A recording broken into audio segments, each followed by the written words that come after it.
Essa aqui é a colina de Hilá, na Babilônia, no Iraque. Você sabe que até o século XIX, ninguém sabia onde ficava a Babilônia. E o que os críticos da Bíblia diziam é o seguinte: se Babilônia existia, onde é que está esse reino? Ridículo, coisa de crente. Aí alguns que ainda queriam assim favorecer um pouco a Bíblia diziam: não, mas o escritor Heródoto falou da Babilônia. Aí os outros refutavam: não, mas a Babilônia que Heródoto descreveu não existiu. Se existiu alguma Babilônia, foi uma vilazinha fundada por Semíramis. Não tem nada a ver com esse império que a Bíblia apresenta. Mas a Bíblia fala do império da Babilônia. Isso é mito. Até que os beduínos, que são aqueles homens que vivem no deserto, ficavam apontando para essa colina de Hilá e falavam assim: ali é Il-Babil. Il-Babil, colina da Babilônia. Mas será? Olha uma imagem do início do século XX, mostrando ainda Hilá lá ao fundo, mas nessa época ela já começava a ser escavada. Por quê?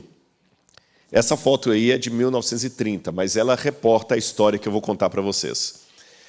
Alguns pesquisadores, como Henry Layard, como Robert Goldwyn, começaram a notar que aqueles beduínos que eu mencionei para vocês construíam as casas deles com pedras que eles tiravam daquela colina. Ele ia lá na colina, abria um buraco, pegava tijolo e construía a casa dele. E se você olhar bem, embaixo de onde o homem está sentado, não sei se eu posso, pessoal da câmera, eu posso descer aqui um pouquinho só para mostrar algo? Ok. Se você olhar bem aqui embaixo, você vai ver inscrições. Eu vou mostrar do outro lado também. Estão vendo aqui, ó? Olha aqui do lado de cá também. Inscrições. Aí eles perguntavam para o beduíno: onde é que você conseguiu essa pedra com essas inscrições? Não, eu tirei lá de Hilá. De Hilá? Daquela montanha? É. Até que Goldwyn, esse cavaleiro aí, Robert Goldwyn é a maneira americana, ele começou a explorar aquele lugar e foi escavando. E quando ele foi escavando, ele encontrou as ruínas da antiga Babilônia. Babilônia começou a ser escavada em 1899 e ela gastou 14 anos para ser escavada. Olha o tanto de coisa que eles encontraram. Imagina a cidade que foi tão gloriosa na época de Nabucodonosor, olha o que virou, um monturo de pedras. E me chama a atenção quando vai para Isaías capítulo 13, versículo 19.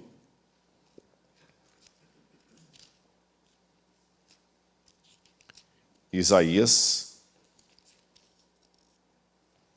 capítulo 13, versículo 19, diz assim essa profecia: olha a profecia de um lado e o cumprimento do outro. Vocês estão percebendo o que eu fiz ali?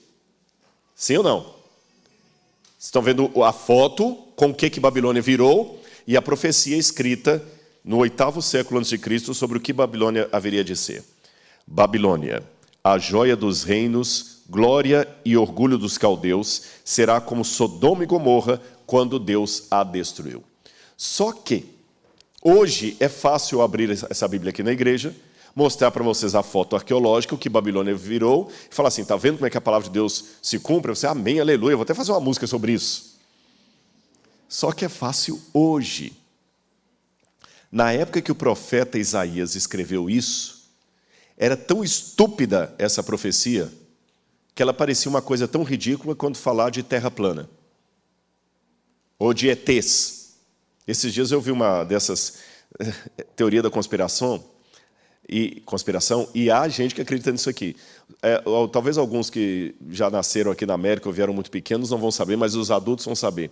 Sabe a caneta Bic? Aquela caneta azul? Tem uma teoria, é tão ridículo, mas tem. Eu preciso usá-la para ilustrar o que eu quero dizer de Isaías. Que diz que a caneta Bic são seres de outros planetas que estão aqui em forma de caneta. Estão colecionando informações humanas e fazendo um apelo para as pessoas não adquirirem caneta Bic. E o camarada comentando, todo feliz lá, falando assim: não, é verdade, olha, a caneta Bic, você já percebeu em casa que a caneta Bic está ali e de repente ela desaparece? É porque ela está levando informação para o outro planeta. E você já notou que ao mesmo tempo que ela desaparece, com a mesma mágica, de repente aparecem 3? Às vezes não tem nenhum, às vezes aparecem 3. Ela trouxe companheiras para coletar mais informação. Vocês riram, mas saibam que quando o profeta Isaías escreveu que Babilônia, a joia dos reinos, viraria como Sodoma e Gomorra, para os ouvidos da época era algo tão ridículo quanto essa historinha das canetas Bic. Porque Babilônia, gente, só estava crescendo na época de Isaías. Babilônia estava suplantando o maior reino do mundo, que era a Assíria. A Babilônia, na época que Isaías escreveu isso aqui, estava mais ou menos como a China em relação aos Estados Unidos hoje. Entenda os Estados Unidos como sendo a Assíria e a China como sendo a Babilônia. Hoje, está difícil dizer que os Estados Unidos ainda são a maior nação do mundo, porque quem está dominando tudo é a China. Agora imagina se eu disser para você que a China não virará nada, virará pó, e que a China no futuro vai ficar devendo dinheiro para o Paraguai. Vocês riram? Pois foi essa risada que muitos deram na época que Isaías falou isso. A diferença é que eu falar isso aqui é uma grande besteira, porque eu não sou profeta.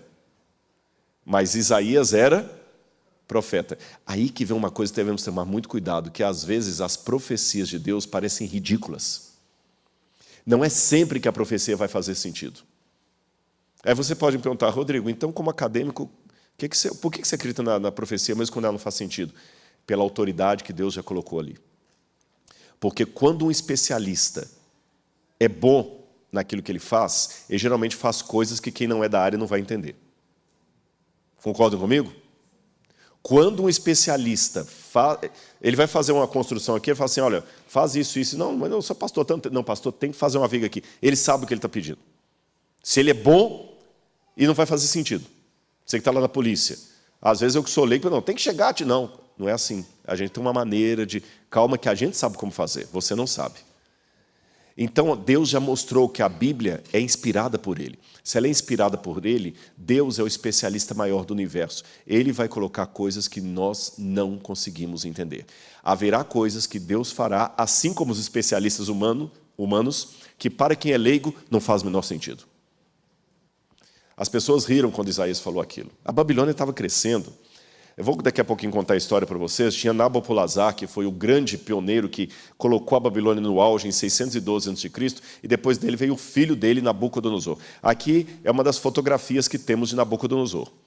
A pedra que vocês estão vendo à esquerda é a pedra onde tem um desenho de Nabucodonosor erguendo uma torre, que provavelmente é o templo do Entemenac. E o que a outra foto é? É a mesma pedra, só que com computação gráfica fazendo contorno. Tá certo? Eu não sei se vocês conseguem daí ver na pedra original os traços ali do Nabucodonosor, mas estão bem apagados, tem 2.600 anos. Então, para facilitar a visualização, a mesma pedra está do outro lado com o contorno feito em computação gráfica. Então, essa é uma fotografia original de Nabucodonosor. Agora,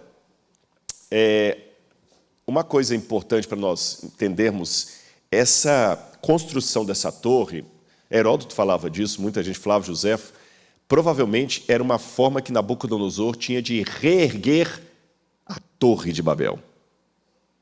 Porque a Babilônia, olha que incrível isso, ela foi um poderoso império no 18º século a.C., na época de Hammurabi. E mesmo antes, quando ela começou como Babel. Só que a Babilônia caiu, se tornou em destroços. Marduk, o principal deus da Babilônia, foi arrasado, humilhado. E quando Nabopolassar e o seu filho Nabucodonosor erguem a Babilônia, na verdade não foi algo inédito, foi o renascimento. Tanto é que, em termos históricos, o correto é dizer Neobabilônia. Olha que coincidência, aqueles que conhecem as profecias do Apocalipse façam a junção ali. A Babilônia foi o império que era, deixou de existir porque sofreu um golpe de morte e reviveu. No Apocalipse, João vai usar a mesma linguagem para descrever outro poder no futuro, que teve uma ferida de morte e reviveu. E depois fala, aquele que era, não é e voltará a ser. É a história da Babilônia, ou seja, a Babilônia do passado é como eu diria assim, é o alter ego da Babilônia mística do futuro. Está claro para os irmãos? Já que eu falei daquela torre, vocês, de novo, vou ter que descer aqui para mostrar para vocês. Aqui, nós temos aquela torre que vocês viram no desenho lá, olha. E preste atenção nessa torre, porque ela vai ter um detalhe importante para o final dessa palestra. Aqui você tem o Palácio de Verão de Nabucodonosor, os Jardins Suspensos da Babilônia, e aqui você tem tanto a torre do Entemenac, o templo de Esda e Esagla, e o complexo aqui, que era chamado do templo do deus Marduk. Aqui estava a avenida principal da Babilônia, que tem até a porta de Estar, que hoje está lá no Museu Pérgamo, em Berlim, a avenida principal. E aqui você tem o Palácio de Verão de Nabucodonosor, os Jardins Suspensos, o rio Eufrates, que passava no meio da cidade, e aqui a torre do Entemenac e o complexo do templo do deus Marduk. Decore esse nome, é o deus mais importante da Babilônia. A seta que vocês estão vendo ali é uma foto tirada do Google Earth, de satélite, mostrando as ruínas daquela torre hoje, como estão depois que foram escavadas pelos alemães. Ali encontraram também uma coisa interessante, que um dos símbolos da Babilônia era o leão. Sempre um leão com asas. Aí você entende por que no livro de Daniel, capítulo 7, o símbolo da Babilônia é um leão com asas. Agora, você sabe, o Salmo 137, eu não vou lê-lo aqui para ganhar tempo, mas é o salmo em que os judeus demonstravam, de maneira poética, a dor de terem ido como exilados para a Babilônia. Nos rios da Babilônia nos assentávamos e chorávamos, lembrando-nos de Sião. Nos salgueiros que lá havia, pendurávamos as nossas harpas, e aqueles que nos levaram cativos pediam: cante-nos uma canção da sua terra. Como podemos cantar a canção do Senhor em terra estranha? Que a minha língua se seque na boca, ó Jerusalém, se eu me esquecer de ti. Hoje, se você perguntar para qualquer israelense qual que é uma parte traumática, eles vão falar que é o ataque do Hamas. Mas se você perguntasse antes do ataque do Hamas, qual que é a parte mais trágica da história do povo judeu, eu acho que de cada 10 judeus, 9 vão responder o Holocausto nazista de Adolf Hitler. Porque foi o que mais recente. Porém, se você perguntasse antes disso, mesmo passando pela Inquisição espanhola e tudo mais, antes de Hitler, a parte mais traumática da história dos judeus foi a Babilônia. Foi a Babilônia. A Babilônia foi terrível. Lá em Minas Gerais, a gente tem um provérbio que diz assim: quem se queima com leite quente assopra até iogurte.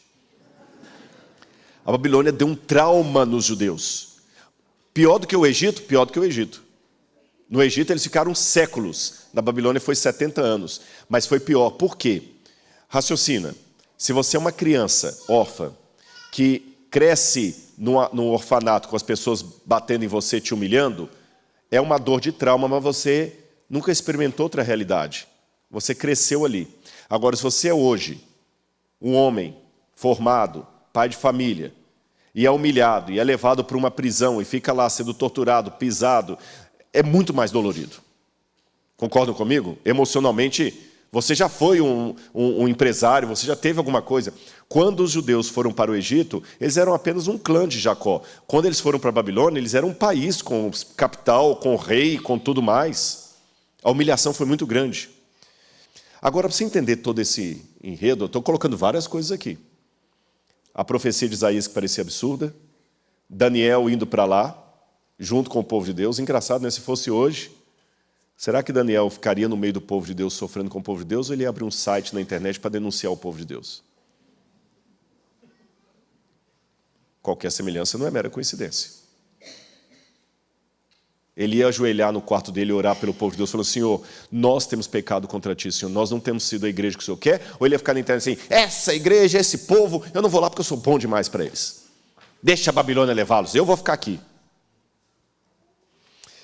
O que aconteceu? E o que é pior, irmãos, eu não quero que vocês vejam isso da perspectiva apenas de hoje, não. Eu quero que vocês façam um exercício mental comigo aqui agora. Nós vamos voltar mentalmente no passado, apenas imaginativamente, para que você entenda psicologicamente qual foi a época, a circunstância daquele povo ali. Vocês entenderam? O que aconteceu antes do cativeiro? Olha lá, eu já falei isso para vocês. Você tinha um grande império chamado Assíria. E a capital da Assíria, Nínive. Você tinha Jerusalém, com um rei pior do que o outro. E você tinha Babilônia, que estava crescendo. Lembra a comparação que eu falei? É como se a Assíria, Nínive, fosse Washington, Babilônia fosse Pequim, e Jerusalém, Brazilian Church. Entenderam? Quem somos nós na fila do pão? Para competir contra esses dois aí. Só para os irmãos terem noção, eu coloquei um quadro ali. Jerusalém tinha, na época do profeta Isaías ali, Jeremias, etc., Jerusalém tinha 160 acres de tamanho. Nínive tinha 1.640 acres de tamanho. Quem é mais poderoso? É Engenheiro Coelho e Washington. O Engenheiro Coelho é a cidade que eu moro, para matar a saudade da Marli. Quem tem mais poder de fogo? Eu não sei se vocês viram o que eu fiz ali. Estão vendo essa agora que eu aprendi? Vou mostrar só aqui. Estão vendo isso aqui? Jerusalém. Olha o tamanho de Nínive. Muito maior. E os assírios, eles eram implacáveis. A gente tem painéis no Museu Britânico que mostra a especialidade dos assírios de fazer tortura e o orgulho com o qual eles expunham aquilo nos palácios, sabe? Enfeitando assim, olha. Aí nós temos os vários monarcas da Assíria. Você tem Sargão II, antes dele você teve Senaqueribe. Depois de Sargão II, você vai ter, antes dele você teve Salmanasar. Depois de Sargão II, você tem Senaqueribe. Senaqueribe foi um rei implacável. E a Bíblia fala, irmãos, prestem atenção nesse detalhe que é muito interessante, que é uma parte confirmada pela Bíblia e pela literatura secular. O Senaqueribe foi aquele rei que humilhou Ezequias, cercou Jerusalém e voltou para casa sem destruir Jerusalém, como o profeta falou que iria acontecer. Não tenha medo do rei da Assíria, porque ele vai vir e vai voltar pelo mesmo caminho. Só que o Senaqueribe, ele era muito orgulhoso. E enquanto ele estava adorando na casa do Deus dele lá, ele foi morto a pancadas pelos 2 filhos dele. Os 2 filhos dele pegaram as próprias estátuas que ele estava adorando e começaram a matá-lo. Imagina morrer pelos 2 filhos. Aí, como esses 2 filhos foram pegos, foram condenados, quem assumiu o trono da Síria foi Esarhadon. E enquanto Esarhadon assumiu o comando, a Babilônia, que era apenas uma província da Assíria, estava lá com Nabopolassar assumindo o poder. Só que aí tem uma coisa interessante. Na versão bíblica, sabem por que Senaqueribe morreu na mão dos 2 filhos? Por causa do que ele fez com Jerusalém. Mas sabe qual foi a versão que rolou lá fora? Ele morreu por causa do que ele fez contra Marduk. Quem que era Marduk? O principal deus do Egito? Da Babilônia. O que a Bíblia atribui como sendo uma ação do Deus de Israel, lá fora era uma ação de Marduk. Vamos recapitular o que eu falei, para ficar bem didático? Reis da Assíria, estava cada um bonitinho, um depois do outro. Você tem lá, né?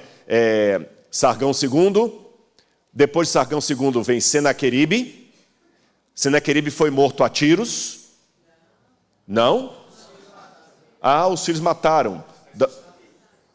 Com as estátuas que ele estava adorando. Vou contar uma coisinha para vocês. Que, aliás, tem até participação americana nisso também. Lembra quando, lá no Iraque, o Estado Islâmico estava atacando lá e tropas americanas foram para lá para combater o Estado Islâmico, aquela coisa toda? Em Nínive, havia uma mesquita que é chamada de Mesquita do Profeta Jonas. E os próprios terroristas do Estado Islâmico explodiram essa mesquita. Quando eles explodiram a mesquita, são os jornais, podem procurar depois no Google, você vai achar. Quando eles explodiram essa mesquita, eles encontraram um túnel que ninguém tinha encontrado ainda. E os arqueólogos foram explorar, esse túnel era uma câmara secreta de adoração da época de Senaqueribe, que dava para onde? Para um santuário particular dele. Então a gente deduz que ele foi morto nesse lugar. Agora, quando ele foi morto, Esarhaddon assume o poder.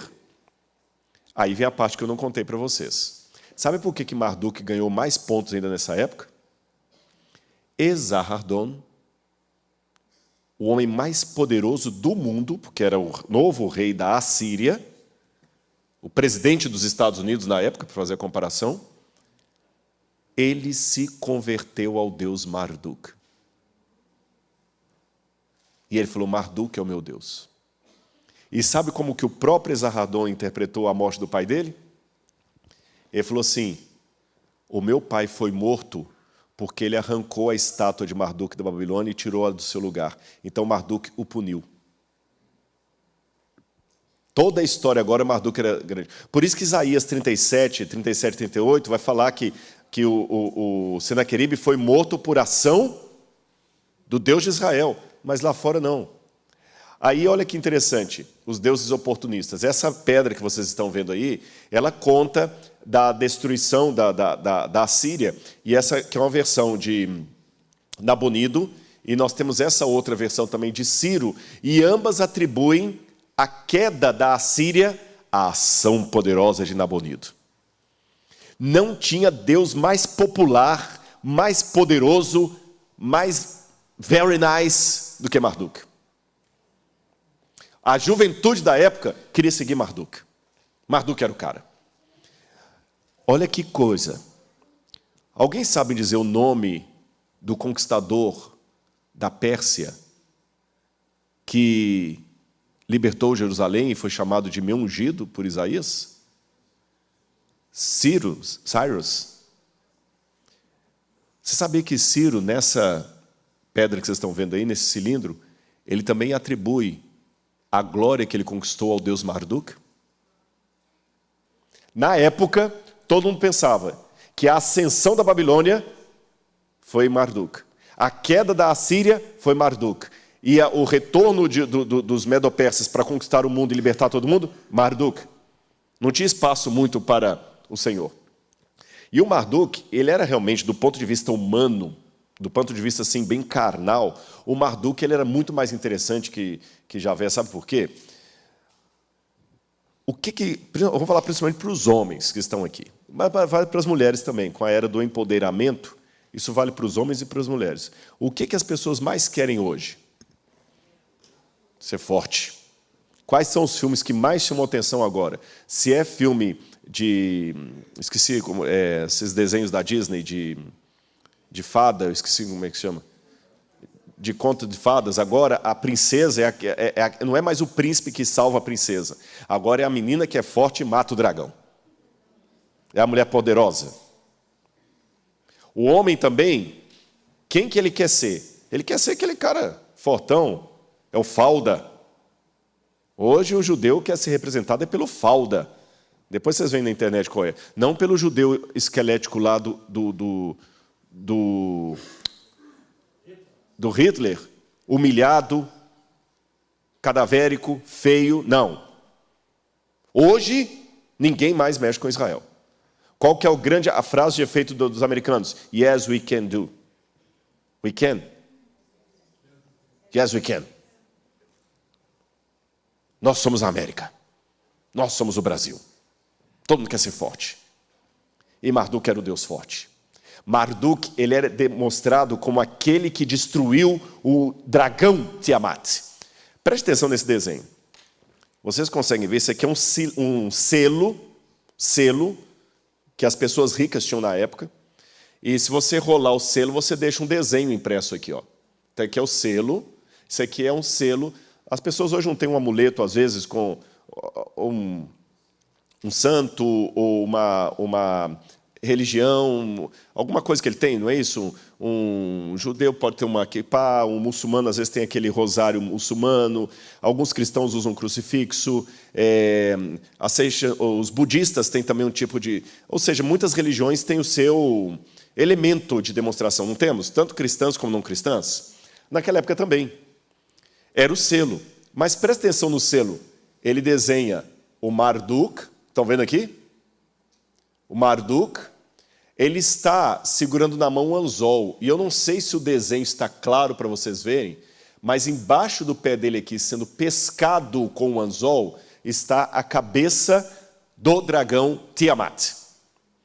Tiamat era ao mesmo tempo um dragão e uma serpente do mar. Símbolo do mal. Vocês conseguem ver ele com uma... Está muito pequeno, né?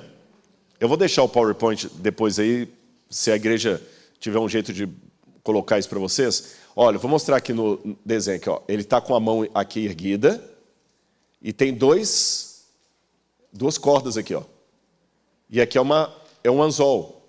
E aqui está a cabeça da serpente. Uma serpente com asas, por isso que ela é chamada de dragão. Agora, por que Jó... Vamos ler essa passagem interessante. Jó, capítulo 41, versículo... Vamos ler lá.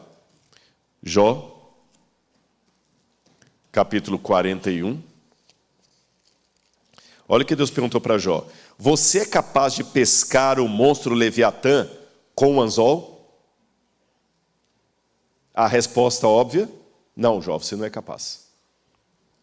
Na época, a coisa mais difícil do universo era pescar o Leviatã com um anzol.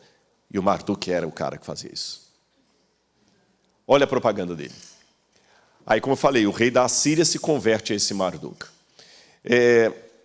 Eu vou ler para os irmãos aqui uma coisa interessante, porque nesse slide anterior aqui, o que o Esarhaddon faz? Ele coloca um decreto onde ele começa a reconstruir estátuas para Marduk e para os deuses da Babilônia, porque ele se converteu. Entenderam? Agora, olhem o que está escrito nessa estela aqui, nessa pedra, e depois eu vou comparar com Isaías. Olha o que o Marduk falou. Marduk não, desculpa, o Esarhaddon, o rei. Estão entendendo? O rei se converte e agora, como forma da sua devoção ao deus Marduk, ele começa a fazer estátuas para homenagear os deuses. E ele escreve assim, ó. De quem é o direito, ó grande deuses, de criar deuses e deusas em um lugar onde o homem não ousa invadir? Essa tarefa de reforma das estátuas que vocês constantemente me atribuem pelo oráculo é difícil. A confecção de imagens de deuses e deusas é seu direito, está em suas mãos. Então eu imploro a vocês, criem os deuses, dotem os artesãos habilidosos que vocês encomendaram para complementar essa tarefa com um entendimento tão elevado quanto Ea, o seu Criador. Ea é o nome de um deus também. Ensine-lhes habilidades por meio de sua palavra exaltada, fazer com que todo o seu trabalho seja bem sucedido através da arte de Nishku, outro nome para Ea. Quando isso aí foi propagado, agora você entende por que Isaías escreveu o que ele escreveu. Com quem vocês querem comparar Deus? Com que imagens vocês o podem confrontar? Quanto à imagem, essa é moldada pelo artífice, depois o ourives a reveste de ouro e forja correntes de prata para ela. Será que vocês não sabem? Será que vocês não ouviram? Será que isso não lhes foi anunciado desde o início? Vocês não entenderam isso desde a fundação do mundo? Vocês não atentaram para os fundamentos da terra? Com quem vocês vão me comparar? A quem eu serei igual? A mensagem de Isaías, irmãos, é uma refutação à propaganda da época. Vocês estão notando o que a arqueologia faz? Você só pensa na arqueologia para confirmar as histórias da Bíblia. A arqueologia, ela coloca o contexto, porque eu tenho a palavra do profeta. Pela arqueologia, eu descubro a palavra do falso profeta. Aqui ele estava respondendo. Mas os inimigos sempre prosperando. Esse selo aí mostra como é que Senaqueribe humilhou Ezequias, como é que Jerusalém estava cada vez pior, mais humilhações, mais humilhações. Por isso que, olha lá, outro selo mostrando Marduk pisando em cima da serpente, do dragão. Aí Isaías fala, no futuro o Senhor é que esmagará a serpente do mar. Vamos ler esse texto de Isaías, Isaías 27, versículo 1 e 2. Naquele dia, com a sua espada terrível, grande e forte, o Senhor castigará o Leviatã, a serpente veloz, o Leviatã, serpente sinuosa. Ele matará o monstro que está no mar. Naquele dia, o Senhor dirá, cantem a respeito da vinha deliciosa. Olha a ênfase de Isaías, é o futuro. Vocês, judeus, estão muito preocupados com o presente, mas no futuro é o Senhor que vai vencer. Aí vocês sabem, o profeta Jeremias falou, já que vocês estão tanto apaixonados por Marduk, Deus vai trazer uma profecia para vocês. Qual foi a profecia de Jeremias? O povo de Israel vai ficar quanto tempo na Babilônia? Aí eu vou terminar minha palestra com essa informação aqui. Por que Jeremias falou que o povo ia ficar 70 anos na Babilônia? Vamos recapitular o que eu falei até agora? Senaqueribe morre, Esarhadon assume o poder. De qual império? Assírio. E quando Esarhadon assume o poder, o que acontece de diferente? Ele se converte a qual Deus? Que era Deus dos babilônios. Então ele começa agora a dar muito dinheiro para a Babilônia. Aí a Babilônia vai crescendo. Ele começa a exaltar o Deus principal da Babilônia. E mais, havia uma profecia de Marduk dizendo o seguinte, presta atenção, porque os babilônios não cuidaram da estátua de Marduk, e essa estátua foi tirada do seu local, Marduk decretou que Babilônia deverá ser assolada por 70 anos. Quando o o Esarhadon assume o poder, já tinham passado 11 anos dessa profecia. Estão acompanhando o raciocínio? Aí olha o que... Estão vendo esse tablete, essas inscrições que estão aí quebradas? Olha o que elas contam. O deus Marduk, na sua piedade, por causa de Esarhadon, ele inverteu o livro do destino, fazendo com que 70 virasse 11. Então, a partir de hoje, já cumpriu isso, a Babilônia não será mais desolada, será enaltecida. Vou explicar a vocês por que significa isso. Ali você tem a palavra 70, o número 70 em acadiano, escrita com cuneiforme. Se eu viro de cabeça para baixo, ele vira 11. Eu sei que pode parecer extremo, mas você vai entender com essa comparação. Se eu pegar o número 6 e virar de cabeça para baixo, vira 9. Entenderam? Na maneira deles escreverem, se eu pegar o 70 e virar de cabeça para baixo, vira 11. Então, essa profecia que eu mostrei para vocês, ele dizia o seguinte, olha, o Deus Marduk, na sua misericórdia, ele pegou 70 anos de desolação da Babilônia, virou 11, e a partir de agora ela vai crescer. E foi cumprindo, a Babilônia só foi crescendo, crescendo, crescendo, crescendo, crescendo, se tornando cada vez mais poderosa. Aí agora eu vou dar a pausa para a gente continuar amanhã. Você conhece o mito da grama mais verde? A grama do vizinho sempre é melhor? Como é que vocês acham que estava a cabecinha de muitos judeus da época de Isaías, Jeremias e Ezequiel, vendo a Babilônia cada vez progredindo mais e Judá cada vez afundando mais? Tudo de bom e do melhor estava em Nínive e agora na Babilônia. A gente só estava com o esgoto a céu aberto. Qual Deus que parece que cuida melhor do seu povo? Javé ou Marduk? Se Ciro era amiguinho de Marduk, por que Isaías, 100 anos atrás dele nascer, profetizou que ele livraria o povo? A pergunta que ele fez, se Ciro era amiguinho de Marduk, por que Isaías, 100 anos atrás, profetizou que ele iria... Eu vou responder essa... Entenderam a pergunta dele? É interessante. Se Ciro, o Ciro que vai libertar o povo de Israel, se ele era amiguinho de Marduk, por que Isaías, 100 anos antes, profetizou que ele seria o libertador? Não é essa a pergunta? Eu vou responder a pergunta dele com uma historinha. E com essa história eu termino a minha palestra de hoje. Dizem que uma vez tinha um crente que ele estava muito mal na vida. Não tinha dinheiro para nada. Desempregado, perdeu tudo, ainda bateram o carro dele. Deu perda total, ele não tinha seguro. E um dia ele estava em casa, comendo arroz requentado, o último ovo que ele fritou e um restinho de refrigerante. Quem for mais antigo vai entender, tubaína, que o gás já tinha ido embora. Só tinha água ali. E ele, naquela tristeza toda, ele ouvindo um programa de rádio. E o locutor tinha um programa chamado Alguém Ajuda Alguém. E ele comendo e ouvindo o programa. Você está ligadinho aqui na Rádio Pum Pereré com a voz do Brad. Você liga para a gente aqui, 226-5266, e você vai ganhar agora um CD. E você que está passando por algum problema, aqui é o nosso programa Alguém Ajuda Alguém. Você vai ligar agora para a rádio, a gente vai contar o seu problema no ar, e se alguém que estiver ouvindo quiser lhe ajudar, a nossa rádio fará essa aproximação. Ligue para a gente, ligue agora. Aí ele, crente, pegou os últimos créditos do celular dele e ligou para a rádio. E puseram no ar. E ele falou assim, olha, moço, eu sou crente, eu creio em Deus, estou com minha Bíblia aberta aqui, mas minha vida não está fácil. Está assim, assim, assim, assim. E o locutor, não, meu amigo, mas não desanime, você é um homem de fé, então tenha fé. Olha, gente, se alguém está ouvindo agora o problema do fulano de tal, ligue para a gente aqui. Né? Não vamos ajudar o fulano, ele é um homem de fé, mas por alguma razão está sendo provado. Do outro lado da cidade, havia um satanista ouvindo a rádio. O satanista ouviu e falou, é hoje que eu vou fazer uma boa, uma piada com esse crente.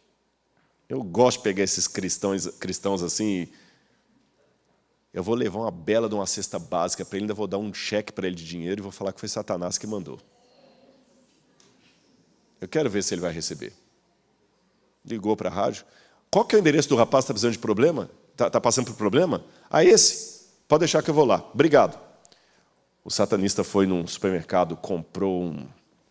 Não, fez tudo que você pode imaginar. Mas tudo do bom e do melhor mesmo. Uns 3 carrinhos cheios. Ainda fez um cheque lá com uma quantia gorda. Ele falou, pronto, agora eu vou chegar na casa e vou entregar tudo. Eu vou falar assim, olha, foi Satanás que mandou, você vai receber? Eu quero ver o que ele vai dizer. Parou aquele carro lá, bateu palma, que nem campainha, coitado tinha. Ele saiu. Eu vim aqui trazer sua cesta básica. Obrigado, como Deus é bom, meu irmão, estou precisando mesmo. Eu te ajudo a levar. Não, eu mesmo não, vou te ajudar. Vamos botar tudo lá dentro. Ele vai dar o bote na hora certa, né? Colocou tudo lá dentro da sala. Ainda tem mais uma coisa ainda, meu amigo. Tá feliz? Estou muito feliz. Como Deus é bom, obrigado, Deus. E o satanista só dando uma risadinha, né? Para compensar, ainda vou te dar um cheque bem gordo. Está aqui, ó. Ó o portador. Vai lá e troque. Você vai dar uns 4 meses aí, tranquilo. Ai, que bom, muito obrigado. Como Deus é bom. Obrigado, não, peraí, antes de eu ir embora. Você não vai me perguntar quem foi que te mandou tudo isso aí? Aí o crente respondeu assim, não vou não. Por quê? Ah, porque quando Jeová manda, até o diabo obedece. Essa é a resposta à sua pergunta. Você entendeu? Ou seja, Deus usa... dá o telefone dessa rádio, viu? Ainda bem que você não pediu o telefone do satanista. Mas com essa ilustração, eu respondo a sua pergunta. O que a Bíblia quer mostrar, e aí eu volto para o início da pregação. Como é que Daniel descreve a história? O Senhor lhe entregou nas mãos. Leve isso para casa hoje. Eu não quero minimizar a sua dor, seu sofrimento. Primeiro, porque eu respeito você. Segundo, que eu tenho espelho em casa e eu tenho biografia. Eu sei o que é sentir dor. Eu posso não estar tendo a sua dor, mas dor é dor. Você está com uma enxaqueca tremenda, eu tenho uma dor de dente terrível, eu posso falar, eu te entendo. Ah, mas você não tem a dor de cabeça, mas eu tenho uma dor de dente. Dor é dor. Vocês entenderam? Então eu respeito a sua dor. Mas vamos seguir o exemplo de Daniel. Quando você falar da sua dor, do seu problema, qualquer coisa, em primeiro lugar, a soberania de Deus. Mesmo que você não entenda, mesmo que ela não fizer sentido nenhum, a soberania de Deus. Em segundo lugar, as coisas de Deus. Terceiro lugar, a sua biografia. Ou, como disse Jesus, as demais coisas vos serão acrescentadas. Porque quando o Senhor manda, até o capeta obedece. Começa a contar a sua vida agora dessa perspectiva. O Senhor permitiu. O Senhor entregou. O Senhor é Deus. Quer Ele cure, quer Ele não cure, o Senhor é Deus. Quer Ele dê, quer Ele retire, o Senhor é Deus. Quer eu tenha explicação, quer eu não tenha explicação, o Senhor é Deus. Nenhuma folha cai da árvore sem que Deus o permita. Segundo lugar, preocupe-se primeiro com as coisas de Deus. Agora deixa eu perguntar para vocês, o falso profeta sempre erra? Por isso que você não vai avaliar o verdadeiro profeta só porque a profecia deu certo. É um conjunto de coisas que avaliam um verdadeiro profeta. Pelos seus frutos os conhecereis, a lei e o testemunho não falarem dessa maneira, não verão a alva, a profecia se cumprirão deles, o estilo de vida, o resultado do seu trabalho. Não é só um elemento que verifica o verdadeiro profeta. É como ter rodas não é o suficiente para falar que é um automóvel. Porque a bicicleta também tem roda. Para ser um automóvel tem que ter roda, tem que ter pneu, tem que ter motor, tem que ter um monte de coisas. Para ser um verdadeiro profeta tem que ter um monte de coisas, porque a característica de um verdadeiro profeta, isolada, um falso profeta pode ter. Um verdadeiro profeta prega, o falso profeta também prega. O verdadeiro profeta faz milagre, o falso também faz. Mas o verdadeiro profeta tem um conjunto de questões bíblicas que o falso não tem. Ficou claro isso para os irmãos?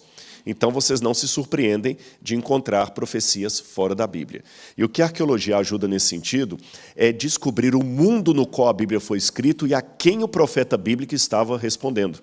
Então, no caso aqui de Marduk, nós descobrimos uma profecia muito interessante que dizia o seguinte, vamos ver quem estava aqui que se lembra.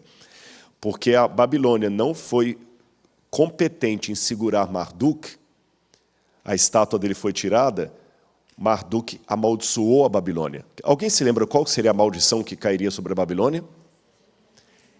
Ela ficaria 70 anos desolada. Só que quando Esarhaddon se converte ao deus Marduk, ele diz que no livro do destino, bem lembrado, foi lido de cabeça para baixo. E na língua acadiana, os 70, quando você vira de cabeça para baixo, vira 11. É igual 6, vira 9, se a gente colocar de cabeça para baixo. Então, a Babilônia não terá 70 anos de prejuízo, mas apenas 11. E a partir daí, o restante dos 70 anos será de prosperidade da Babilônia. Como Marduk é bonzinho. Marduk transforma a maldição numa coisa boa. Marduk estava abençoando a Babilônia, assim todo mundo pensava. Você se lembra que eu mostrei uma imagem do Marduk para vocês aqui, e ele mostrava ser um Deus muito poderoso que estava com um anzol pescando um peixe, não é isso? Uma serpente, um dragão com asas. Era o Deus que todo mundo queria. Agora que vocês já recapitularam isso, a gente começa a entender algumas coisas interessantes da profecia bíblica. Em primeiro lugar, olha como o profeta estava respondendo a muitas coisas erradas que os pagãos diziam. Por exemplo, quando você vai em Isaías, capítulo 40 até o capítulo 55, consolem, consolem o meu povo, diz o Senhor Deus de vocês, falem ao coração de Jerusalém. Se você ler toda essa passagem aqui de Isaías, que fala tanto do servo sofredor, como fala também de Deus como Criador, aqui 45, versículo 9, por exemplo, ai daquele que discute com o seu Criador, sendo um simples caco entre outros de barro, etc. Quando você pega esse conteúdo de Isaías, você vê que Isaías está refutando um documento pagão da antiguidade chamado Enuma Elish. O Enuma Elish contava a história da humanidade em 7 tabuinhas. Estão vendo lá as tabuinhas? Ali tem 1, 2, 3, 4, 5, a 6ª está aparecendo um pedacinho dela embaixo e a 7ª em cima. E esse Enuma Elish, que significa quando nas alturas, conta a história da criação em 7 partes. O homem é criado na tabuinha número 6. São 7 tabuinhas, estão vendo lá? O homem é criado na tabuinha número 6. Quando é que o ser humano foi criado mesmo, de acordo com a Bíblia? No 6º dia.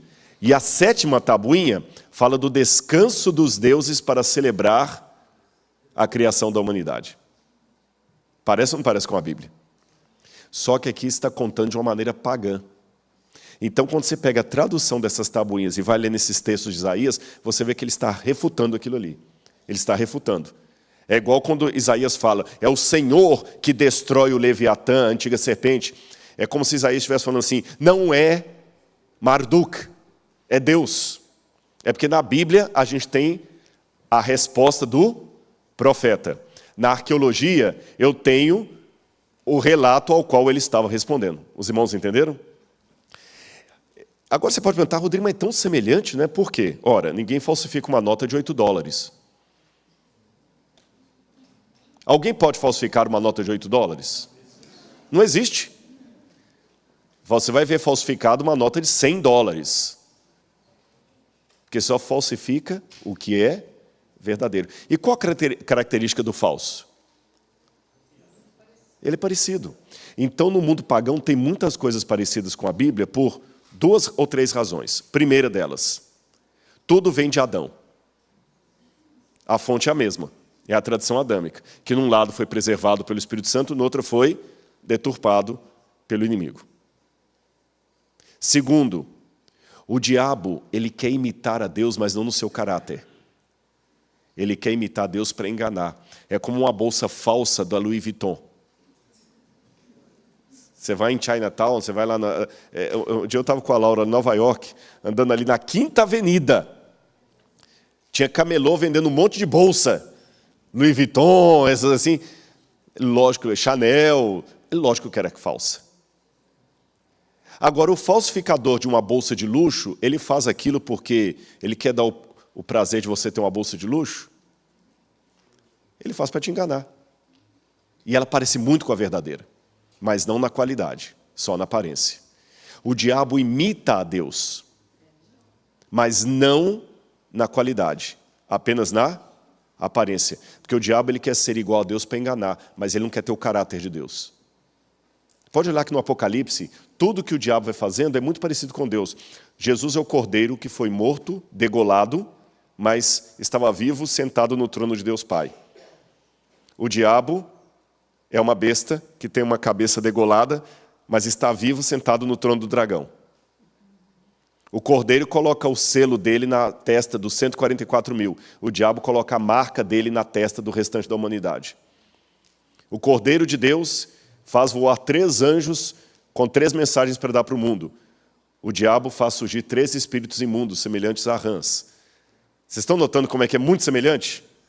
O Cordeiro de Deus é adorado no trono de Deus Pai por toda a hoste celestial e os 24 anciãos. O anticristo é adorado também por toda a humanidade, todo grande, pequeno, etc. Então ele está imitando Deus. É uma paródia de Deus. Mas, repito, não é imitar a Deus para ter o caráter de Deus. É falsificar as coisas de Deus. Então, na Bíblia, muitas vezes o profeta está respondendo a isso. Marduk era o Deus que todo mundo queria ter. Se você vivesse naquela época, a grande tentação, fica imaginando 2 judeus conversando em Jerusalém sobre política. Rapaz, mas está terrível, hein? Cada hora que sai um rei, entra outro, está pior ainda. Nossa, e a prefeitura de Jerusalém que não resolve aquele problema de esgoto na porta da minha casa? Pois é, rapaz, terrível, que vergonha, que mau cheiro. Dá até vergonha. Eu tive um amigo comerciante que foi visitar a Babilônia. Rapaz, a Babilônia está ficando linda. É mesmo? É. Diz que lá tem umas paredes assim com um tipo de pedra chamado lápis lazuli, que é muito lindo, lindo assim, sabe? E leões para todo lado, aquela coisa bonita. Nossa, foi imenso, o amigo veio lá, sim. Aí mais, ele está ficando rico, porque ele está trazendo muito da moda da Babilônia. Está virando um auê, todo mundo só quer vestir a roupa da Babilônia, porque é muito mais bonita, muito mais glamurosa. Dizem que a Babilônia tem um rio maravilhoso que passa dentro dela, o rio Eufrates. Puxa vida, em Jerusalém só tem essa bica d'água aí da fonte do Gihon. Nem um rio aqui em Jerusalém a gente tem bonito, não tem nada. Esse lugar seco aqui, a Babilônia é a Babilônia. Cara, eu tenho vontade de ir para lá. E tem mais, diz que Marduk está abençoando o pessoal lá, todo mundo está ganhando dinheiro na Babilônia. E aqui ele só está tomando na cabeça. Qual é a tentação? Vamos adorar Marduk? Agora, uma pergunta. Por que, então, que Israel não virou Babilônia? Olha que interessante. Nós não temos ainda forte uma evidência arqueológica da adoração de Marduk na região de Judá. Mas eu já tenho alguns indícios. Olha aqui no quadro. Vocês estão vendo esses selos aqui? Isso aqui são selos, tá bom? Deixa eu ver se vai funcionar aqui. Não, ele não funcionou aqui, ó. Mas ele está bem... Eu tenho que descer aqui. Eu estou evitando descer por causa da câmera. Será que vocês conseguem fazer um milagre aí? Senão ele joga em tela cheia lá. Olha aqui. Essa aqui é a região de Judá onde os selos foram encontrados, especialmente em Amon, que é a região vizinha a Judá ali. E você tem esses selos que foram encontrados aqui, eles são... não está funcionando, não tem problema. Só que foi o dedo lá. Fica mais fácil, né? Aqui, ó, A, B, C, D, E, F, G, H. Até o G. Esses selos aqui são selos de adoração do deus Marduk. Quando você vê o estilete aqui na letra D, tem dois objetos aqui, ó. O estilete, tá bom? E a pá. O estilete é do deus Nabu, que era deus da Babilônia. Tanto é que o nome do rei é Nabucodonosor. O outro é justamente a pá do deus Marduk. Isso foi encontrado no território vizinho de Israel. Então nós já temos uma pista que o culto a Marduk começou a chegar em Judá. Mas a arqueologia trabalha com fragmento de história, gente. Ela não está completa, não. Mas em Judá, a gente percebe que nessa época, um pouco antes ali do cativeiro da Babilônia e tudo mais, inundou de estátuas de deuses pagãos. Essas aí são do Museu do NASP. Se algum dia você for ao Brasil, você pode visitar o Museu do NASP. Nós temos muitos ídolos ali, pagãos. Ninguém vai adorar aquilo, não. É só para a explicação da Bíblia. Originais que nós temos. E a deusa que era mais adorada lá era a deusa Áshera. Olha que interessante. Em primeiro lugar, eu quero mostrar a vocês como é que funciona a arqueologia. Imaginem um bolo de aniversário. Imaginaram? É como um bolo de aniversário que está o sítio arqueológico que escava. Por quê? Imagina que aqui está essa igreja bonita, com tudo aqui. Aí vem guerra, terremoto, ação do tempo, tempestade de areia. Isso aqui é destruído. Eles não vinham com um trator e limpavam tudo. Ficava aquele monturo de pedras e ruínas. Uma população que vinha depois, construía onde? Por cima dessa. Repetia tudo, construía igreja, praça, cidade, tal. Aí repete todo o processo. Ação do tempo, terremoto, destruição, guerra, abandono. Essa cidade também vai ser destruída. Aí vem outra população e constrói por cima. Com o tempo, o que você vai formando? Camadas. Por isso que eu comparei com o bolo de aniversário. Quando você parte o sítio arqueológico, você vê as camadas de ocupação. E dá para descobrir muita coisa. Por exemplo, dá para descobrir quando a cidade foi abandonada. Dá para descobrir se ela foi queimada. Tudo isso dá para descobrir no extrato arqueológico. O que está mais embaixo é mais antigo. O que está mais no topo é mais novo. Aí olha que interessante, quando a gente escava no período do Ferro II, que é a época anterior ao cativeiro da Babilônia, quando o Marduk estava dominando e tudo mais, essas estátuas, lotam, sabem onde? No território dos judeus. Em casas de judeus. Todos os ídolos que nós temos lá no museu, pelo menos a maior parte deles, foram encontrados em assentamentos de judeus. Aí alguém fala, nossa, então isso prova que eles eram politeístas? Isso prova que a Bíblia estava certa. Porque quando você vê aquele monte de estátuas de judeus e você começa a comparar a mensagem do profeta, você vê por que eles foram tão fortes a falar contra a idolatria. E a principal deusa que o povo amava adorar era Áshera.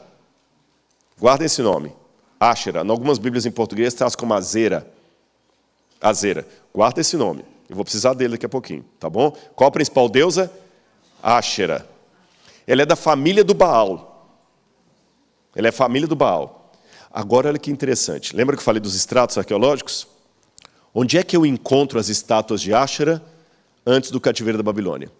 Quando você escava o assentamento depois da Babilônia, a gente não acha nenhuma. O que vocês deduzem?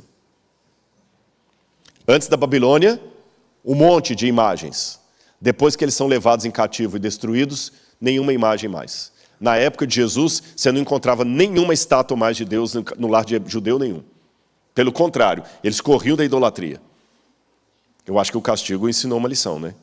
Aliás, foram até para outro extremo, porque antes do cativeiro, eles tinham uma relação com a lei e passou a ter outra. O sábado, as leis antes do cativeiro eram um muro para proteger o povo.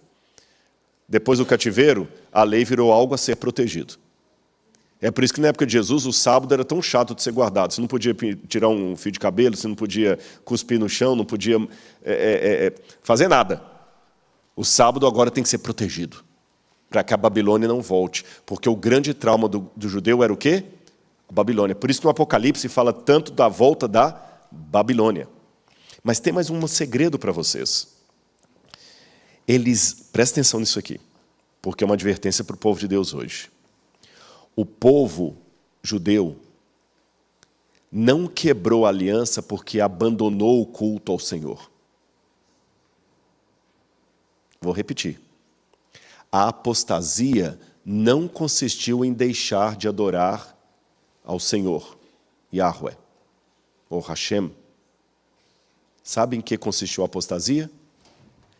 Em adorar o Senhor junto com o paganismo. Aqui, nessa parte do mapa que vocês estão vendo, não sei se o laser vai ajudar aqui, ó, Quintilet Arud, foi encontrado esse desenho. Ele está bem claro, mas eu não sei se vocês conseguem ver ali que tem algo desenhado ali. Está apagado porque isso aí tem 2.600 anos aproximadamente. Mas conseguem ver que tem um desenho ali, mais ou menos? Eu vou facilitar para vocês. Eu vou fazer como eu fiz ontem com a imagem do Nabucodonosor. Lembra que a gente mostrou a pedra com o rosto do Nabucodonosor? Vou fazer a mesma coisa. O desenho é esse aí, ó. Você tem algumas figuras desenhadas ali. Em hebraico está escrito assim, para Yahweh, o nome do Senhor, e sua Ashera. E tem 3 figuras lá. 2 homens e uma mulher. Não sabemos quem que é o terceiro, alguns pensam, aí a interpretação varia, alguns pensam que um homem representava o adorador, o outro homem, o Senhor, e a outra, Ashera, sentada no trono, lá no fundo. Olha que perigo. Deixa eu fazer uma pergunta para vocês. Deus tinha esposa? Vocês estão com receio, gente? Deus não tinha esposa. Só que eles colocaram Ashera como esposa de Deus. Por quê? Por quê? Eu vou contar a vocês por quê. Vamos voltar para a história de Abraão. Quais eram as 2 glórias de um homem para se tornar homem realmente assim, respeitado? Eu vou ajudar com a primeira. Ele tinha que casar. E a segunda, vocês deduzem?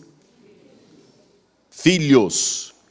Quanto mais filhos ele tivesse, melhor. Ele era um patriarca respeitado.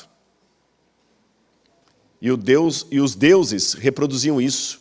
Tanto é que os deuses eram seres divinos com várias mulheres e vários filhos.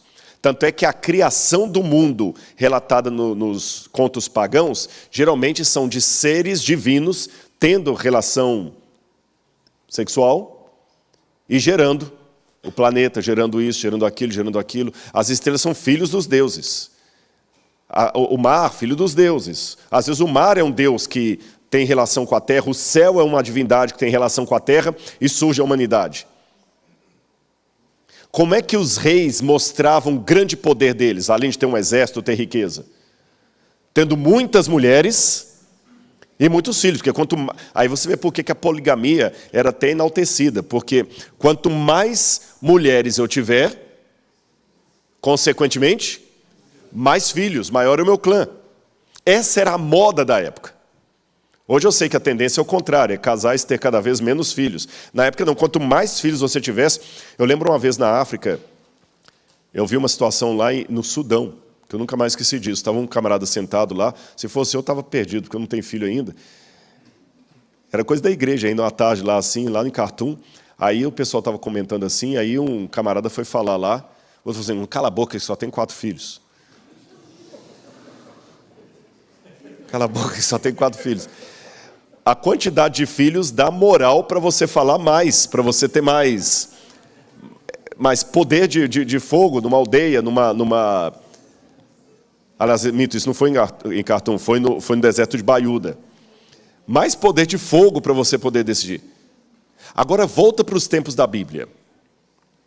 Se esse é o protótipo de um homem de sucesso, de um rei de sucesso, se esse é o modelo que eu quero para imitar, a figura de um Deus solteirão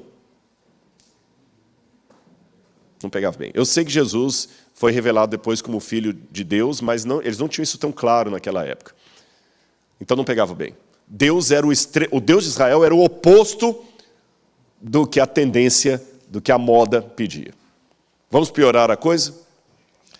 Freud trabalhou muito a questão do totem. Não somente Freud, vários outros também, a Emily Durkheim, vários outros aí, como o totem é importante. Eu vou explicar, o totem é aquela coisa religiosa que você pega e ela simboliza alguma coisa. Você vai entender quem for pai.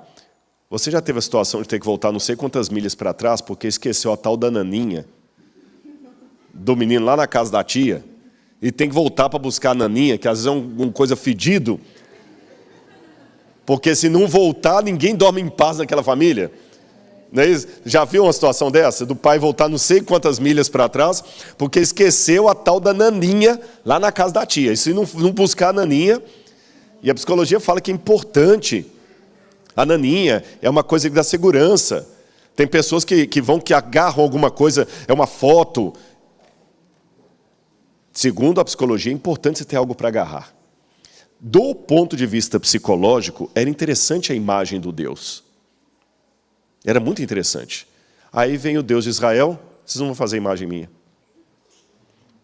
Imagina um judeu conversando com um pagão. Como é que é o Deus de vocês? A gente não sabe.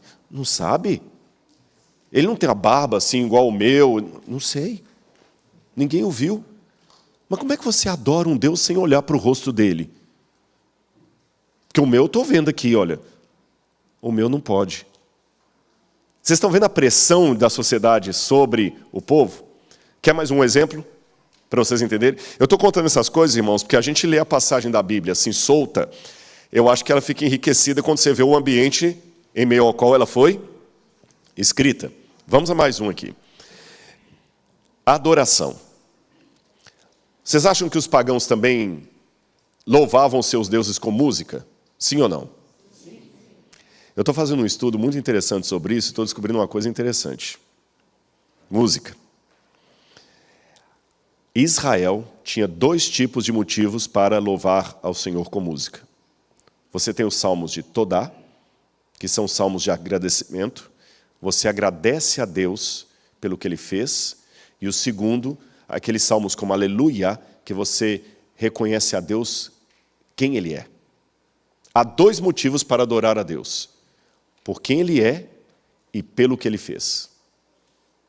Ficou claro? Não tem um terceiro motivo. E assim deve ser na igreja até hoje. A gente canta a Deus por 2 motivos. Repitam comigo. Por quem Ele e pelo que Ele fez. Ponto. Agora, Silmar, veja esse aqui que interessante.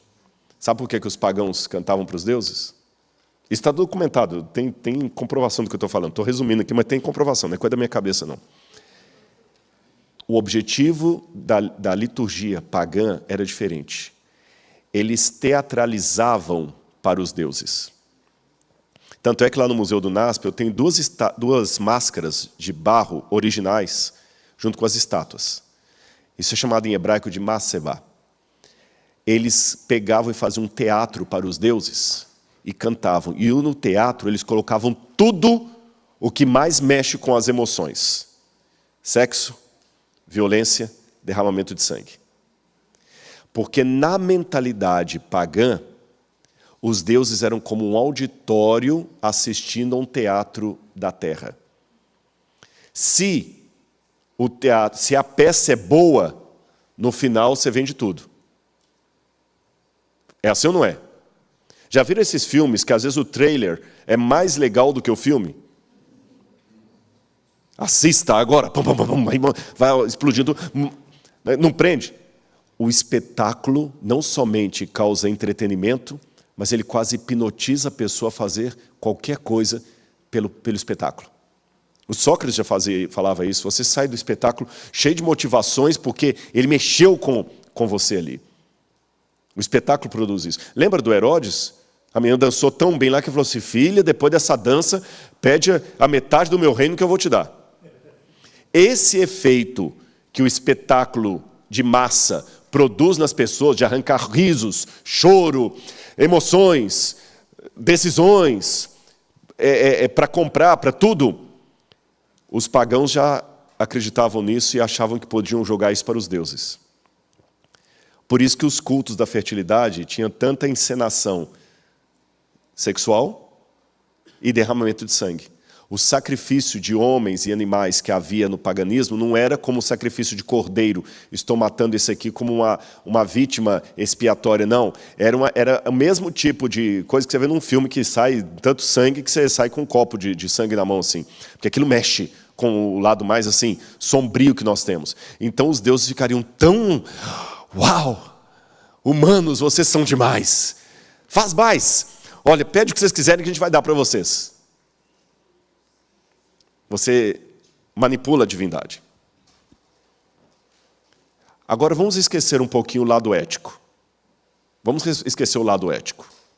Vamos pensar apenas no lado carnal, só para entender. Qual culto que era mais legal? O de Yahweh, que você fica lá cantando as maravilhas que ele fez, sem olhar para o rosto dele? Ou o de Marduk, que tinha sangue, suor, lágrimas e outras cositas más? Quando você olhava para Jerusalém e olhava para a Babilônia, qual que estava mais próspera? Babilônia. Quem que dava mais recursos psicológicos? A Babilônia. A Babilônia, então, era legal. Vamos fazer o seguinte. Não vamos abandonar Yahweh.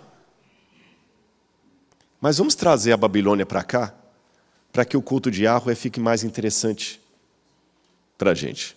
Vocês entenderam? Não vamos abandonar Yahweh porque a gente não quer quebrar a aliança. Mas vamos dar uma adaptada. Vamos trazer o paganismo para cá. E esse é o grande problema da apostasia que a Bíblia defende, que a Bíblia apresenta. A apostasia pior não é aquela da pessoa que abandona os caminhos de Deus e sai. É aquele que continua nos caminhos de Deus, mas seguindo do seu modo. Esse é o grande problema. Vocês entenderam? Eu não saí. Eu trouxe o de lá para cá. Por isso que não vamos abandonar Yahweh, mas vamos fazer ele casar. Aqui é um outro, em Herbert Elkoln, eles encontraram também essa pedra, é uma lápide funerária que tem uma mão desenhada, e ela também está ali com uma inscrição hebraica que também menciona para Yahweh e sua Ashera. Está vendo? Está escrito lá, olha. Príncipe Uriarro escreveu: bendito seja Uriarro por Yahweh, está escrito errado, e sua Ashera, pois de seus inimigos ele o salvou. E a mãozinha do cara lá. A inscrição, gente, são aqueles rabiscos que estão aqui em cima. Está vendo? Aqueles inscritos lá em cima são essas inscrições. Então notem que a apostasia do povo que levou Deus a castigar os judeus com a Babilônia não foi uma apostasia de abandonar por completo a Deus. Foi querer acender uma vela para Deus, outra para o capeta. Essa que é a questão. A 8 quilômetros de Jerusalém, isso aqui foi encontrado em 2021, foi encontrado em Tel Motzah um santuário. Hoje tem uma rodovia passando por cima disso aí. E o que mais chamou a atenção, em 2021 que foi encontrado, e que isso deu uma revolução na arqueologia bíblica, é que descobriram algumas coisas. Primeiro, havia, presta atenção nisso aqui, um templo pagão funcionando a 8 quilômetros do templo de Jerusalém. Ajudem-me aí, quem é rápido de cálculo, 8 quilômetros dá quantas milhas? 5 milhas? 6 milhas, aproximadamente. Não é muito longe. O templo de Jerusalém estava aqui, 6 milhas, um templo pagão. Em pleno funcionamento. Segunda coisa que chamou a atenção. Esse templo não foi destruído por Nabucodonosor. Ele foi poupado. Não há marcas de destruição por incêndio. Esse templo, por alguma razão, foi abandonado. Então, a primeira coisa que chamou atenção, um templo pagão funcionando nas barbas do templo de Salomão. Segunda coisa que chamou atenção, ele não foi destruído. Por que Nabucodonosor o poupou? Na época que esse achado foi feito, muitas pessoas falaram assim, a Bíblia está errada, porque a Bíblia fala da reforma de Josias e da reforma de Ezequias. Isso é mentira da Bíblia, porque a reforma religiosa foi que o rei proibiu a adoração de deuses. Mas não, porque o templo continuou existindo. Na época que isso saiu, na revista Época, eu até respondi falando assim, não, vocês estão enganados, vocês não estão lendo a Bíblia. A Bíblia fala que os reis fizeram a reforma religiosa, mas a Bíblia em momento algum falou que a reforma religiosa foi bem sucedida. A prova que a reforma não foi bem sucedida é que Deus teve que enviar o Nabucodonosor depois. Se a reforma tivesse sido bem sucedida, não teria necessidade de virem os babilônios, porque a aliança não teria sido quebrada. Esse descoberto aqui mostrou para mim outro mapa, que o esforço do rei Jeú e do rei Ezequias não foi 100% cumprido, não foi ditatorial. Eles mandaram, tira, mas o povo fez assim mais ou menos. Lá no Museu do NASP eu tenho uma réplica de um santuário, de um altar que está em Jerusalém, que ele foi encontrado em Beersheba, sabe o que? O santuário pagão, um altar pagão. Sabe o que eles fizeram? Desmontaram, igual peças de um Lego, e enterraram, tudo bonitinho. Qual a ideia? Se eu mandei destruir, você desmonta e enterra, conclua. Eu vou montar de novo depois. Olha que interessante. E sabem a deusa que era lá adorada? Esse é o altar que tinha lá, a deusa Áshera, provavelmente. Agora eles construíram um viaduto por cima. Aquela foto anterior foi antes do viaduto. Por quê? Eu vou explicar a vocês. Estão vendo ali Jerusalém, Tel Motzá, escrito lá? Conseguem ver? Em Israel, eles estavam fazendo um reparo numa rodovia. Aí encontraram o templo. Aí chamaram os arqueólogos para fazer arqueologia de resgate. O que é isso? Vocês têm 15 dias para tirar tudo e a gente vai passar o asfalto por cima. Mas quando viram a importância do achado, foi uma briga de foice no escuro. Chegaram lá na prefeitura, negociaram, e a prefeitura, para preservar o sítio arqueológico, fez um viaduto.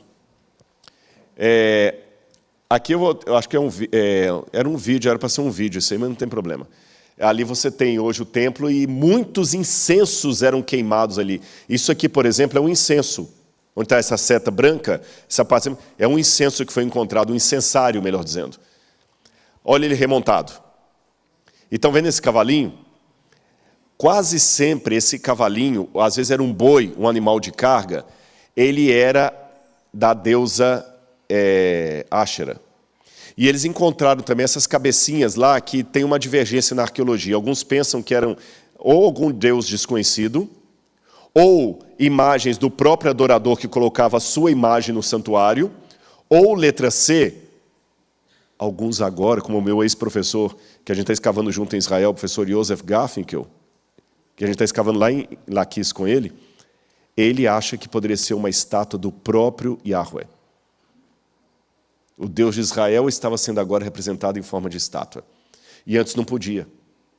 Aliás, eu esqueci de mencionar uma coisa importante. Lembra que eu falei das máscaras que eles usavam para fazer os cultos?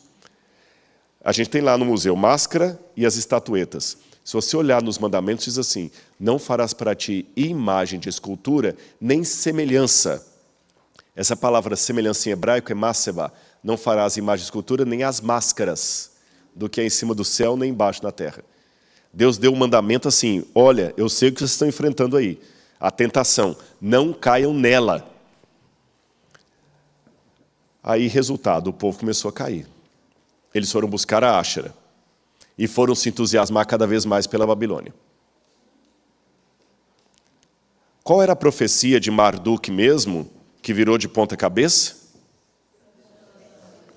70 anos de ruína para a Babilônia, mas o grande Deus Marduk, em sua misericórdia, virou de ponta cabeça, e os 70 anos viraram apenas 11, e o resto agora serão de prosperidade para a Babilônia. Essa profecia, que eu sei que vocês ouviram pela primeira vez ontem, talvez a maioria de vocês, alguém já tinha ouvido falar dessa profecia? Não? Ninguém. Vocês ouviram pela primeira vez ontem ou hoje, não é? Só que na época de Isaías, todo mundo sabia dessa profecia. Na época de Ezequias e Jeremias, todo mundo sabia dessa profecia. É como se eu falasse da briga de republicanos e democratas. Daqui a 2000 anos, se essa história estiver fragmentada, o pessoal nem sabe o que é republicano e o que é democrata. Mas hoje vocês todos sabem. Sabem ou não sabem?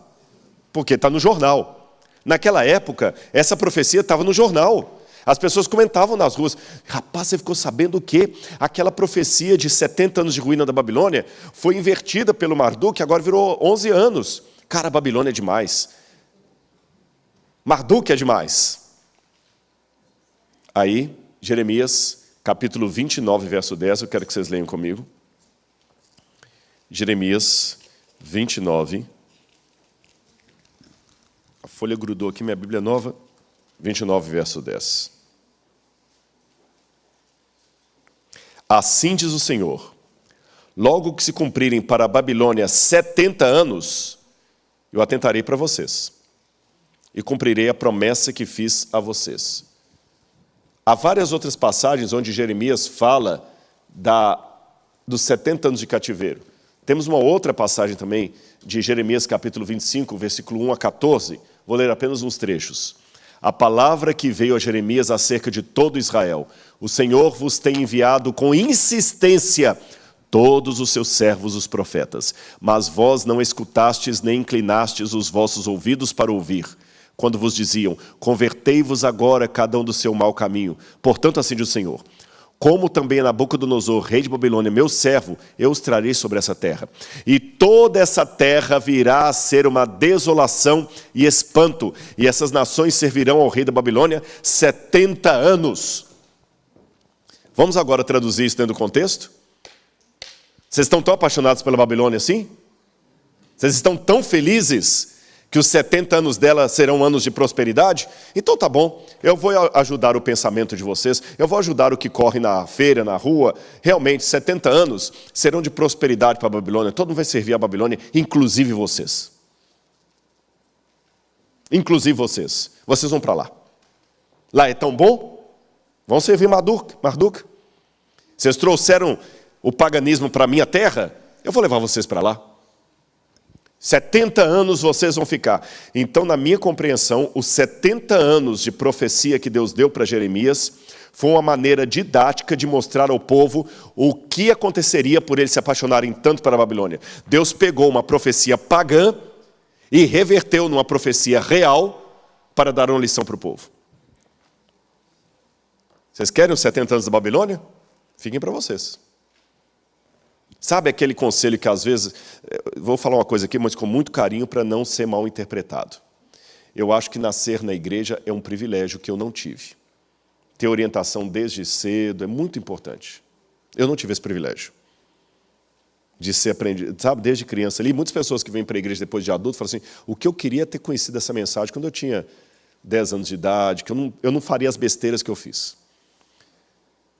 Com esse privilégio enaltecido por mim aqui, preste atenção numa coisa que eu tenho observado.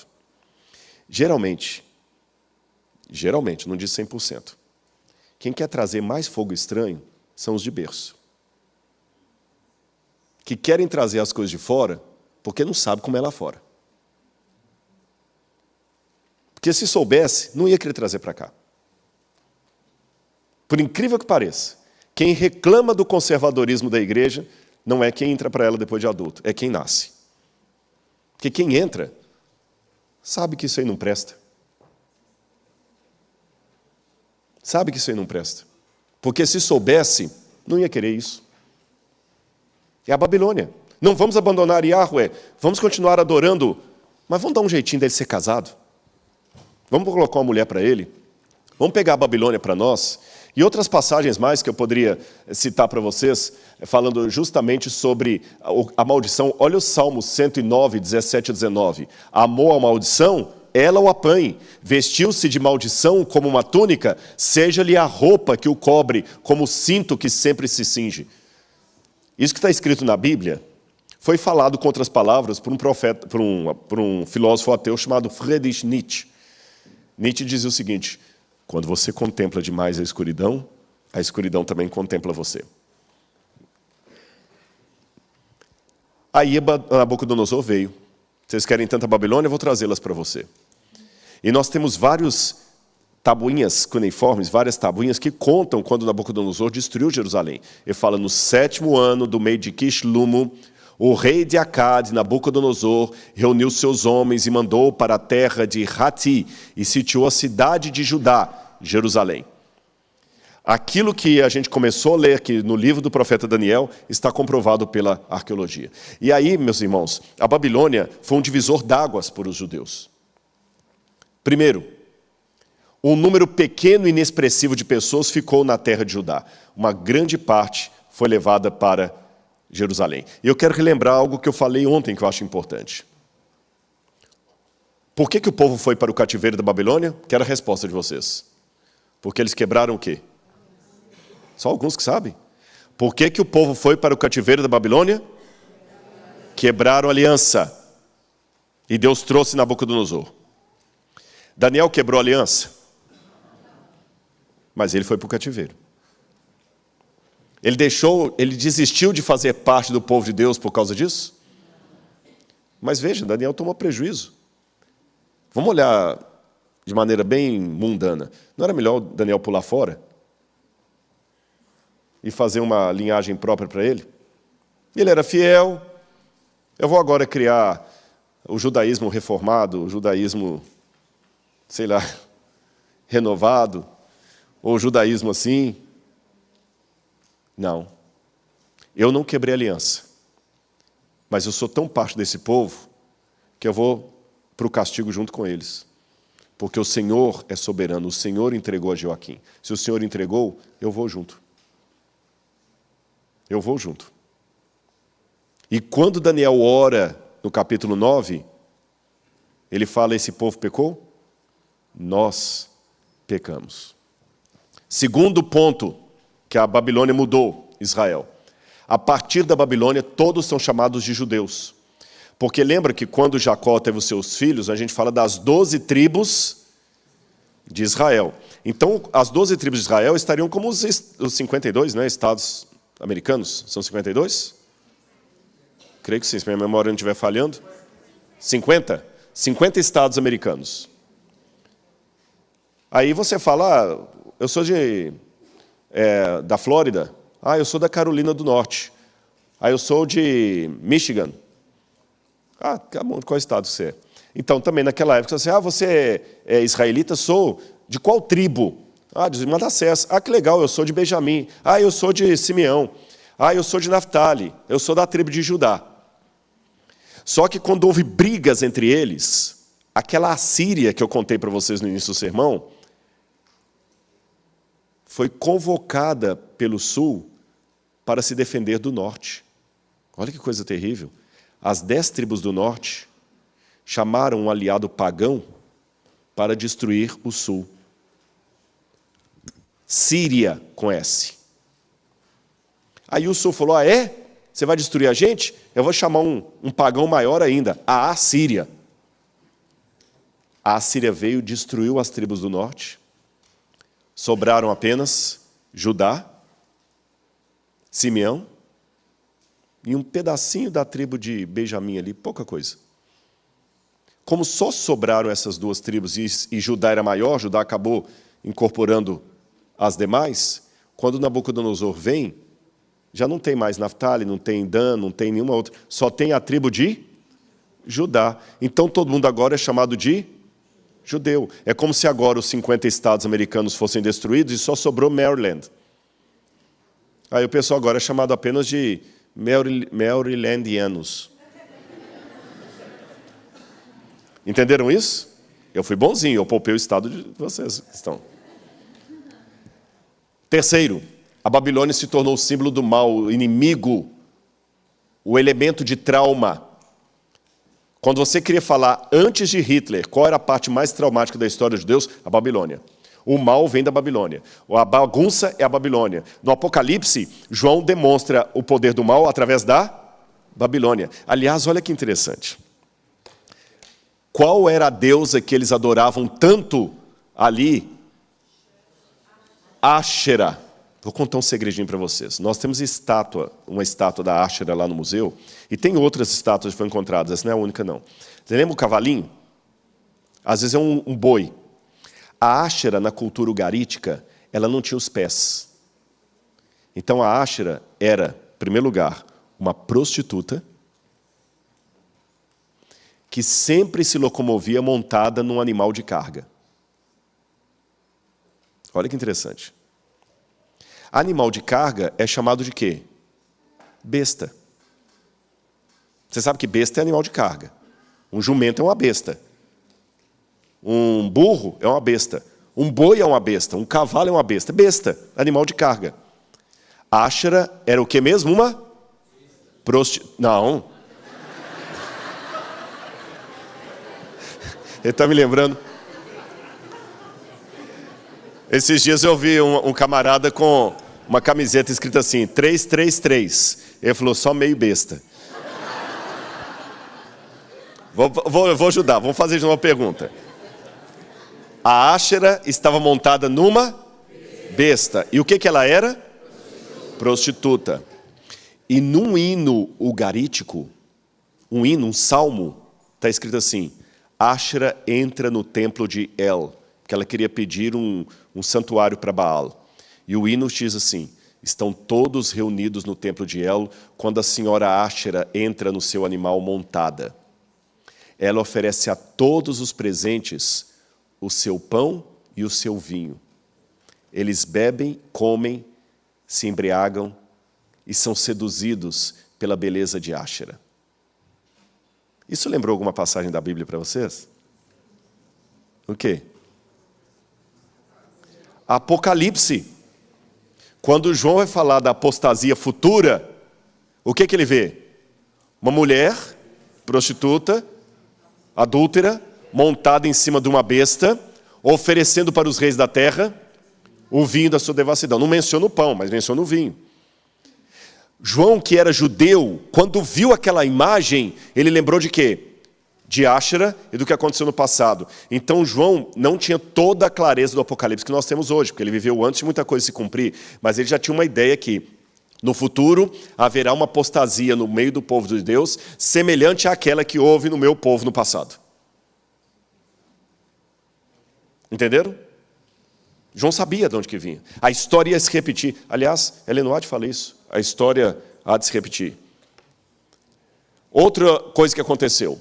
O judaísmo se representou a partir daí com as sinagogas, os fariseus, os partidos, o novo calendário. Vocês sabiam que na época de Jesus, eu tenho aqui vários pastores, ou quem já estudou teologia, sabe que aquele hebraico que vocês aprendem no seminário, aquilo não é hebraico, né? É aramaico.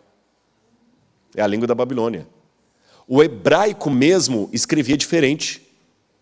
Mas a Babilônia mudou tanta cultura do povo que eles passaram a escrever com letras da Babilônia. Esse hebraico que está na Torá até hoje, essas letras são da Babilônia.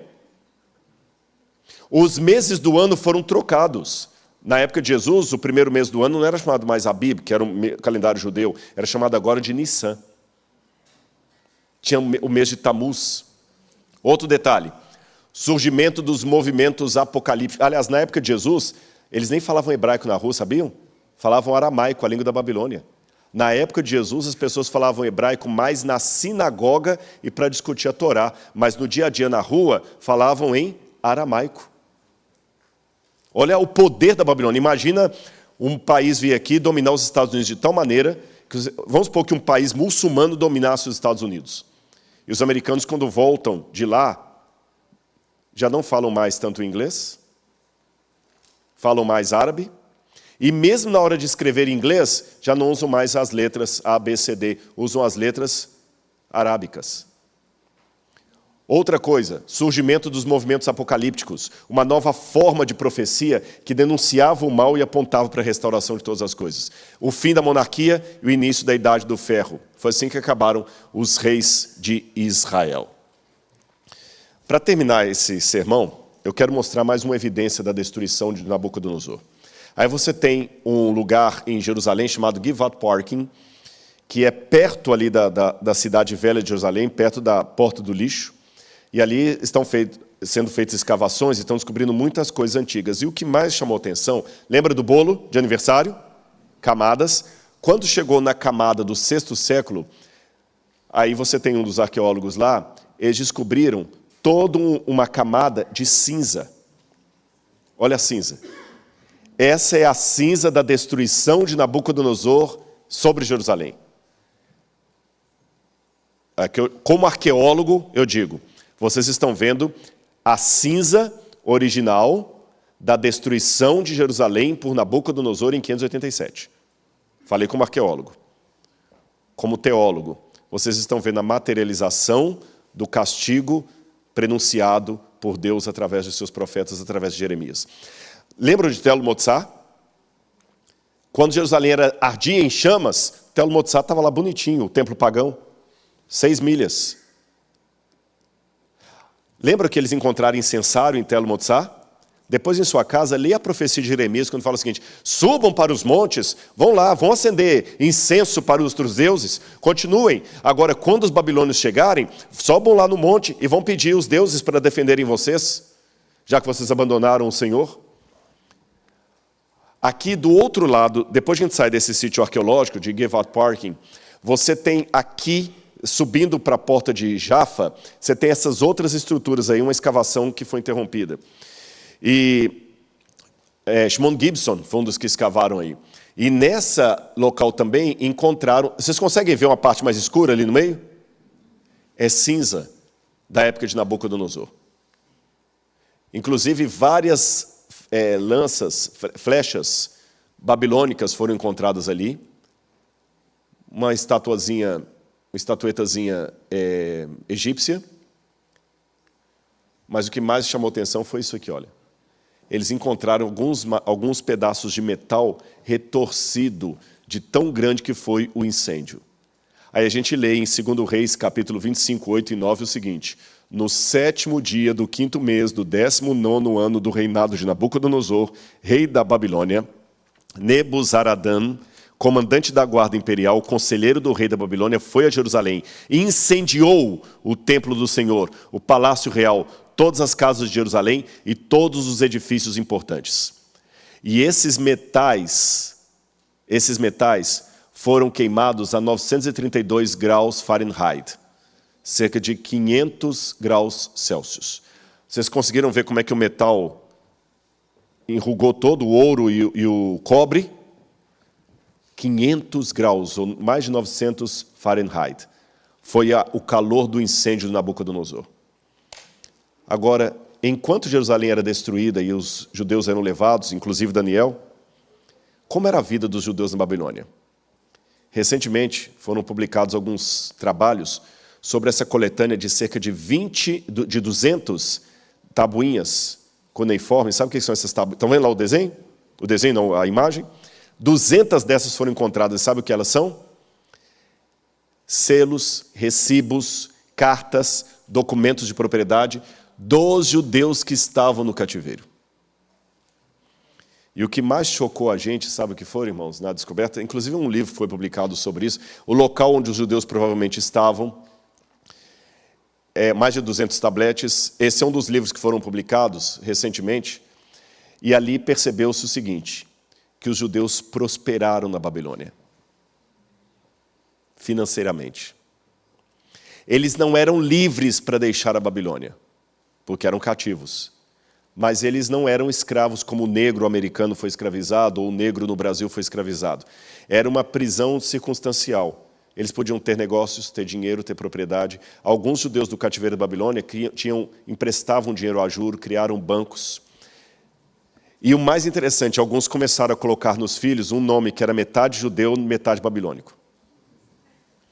E muitos deles, nós temos inclusive tabletes que mostram 3 gerações diferentes de judeus vivendo ali.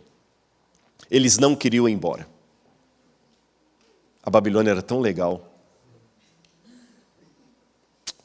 Deixa eu contar 2 coisas para vocês. Deixa eu voltar aqui, só para vocês não ficarem impressionados com o que está escrito ali. Daqui a pouquinho eu falo dessa pedra.